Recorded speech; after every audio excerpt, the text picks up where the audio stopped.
জালিয়ানওয়ালাবাগের ঘটনাকে কেন্দ্র করে বা সামনে রেখে একটা মুভি রিলিজ হয়েছে, কেসারি চ্যাপ্টার 2।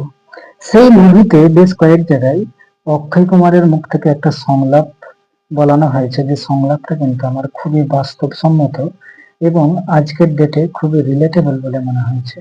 আমরা অনেকেই মনে করি যে কোর্টে হয়তো ন্যায় অন্যায়কে ঠিক করা হয়, কিন্তু এই মুভিতে যে ডায়লগটা আছে সেটার বাংলা করলে এরকম দাঁড়ায় যে কোর্টে ন্যায় অন্যায় ঠিক করা হয় না, কোর্টে আসলে হার জিত ঠিক করা হয়। মানে আমরা মনে করি যে আমি ন্যায় মানেই কোর্টে জিতে যাব, আর কেউ অন্যায় করেছে মানেই সে কোর্টে হেরে যাবে, এটা কিন্তু কমপ্লিটলি রং।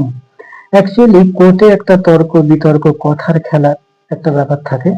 হ্যাঁ, সেখানে কিন্তু ন্যায় অন্যায়টা আসল ব্যাপার নয়। কথার প্যাঁচে কথা দিয়ে জড়িয়ে কথার খেলাতে অনেক সময় যে অন্যায় করেছে তাকে জিতিয়ে দেওয়া হয়, আর যার অন্যায় নেই তাকে কিন্তু হারিয়ে দেওয়া হয়। এটা খুবই ভালো লেগেছে আমার, তাই আমি তোমাদের সঙ্গে শেয়ার করলাম।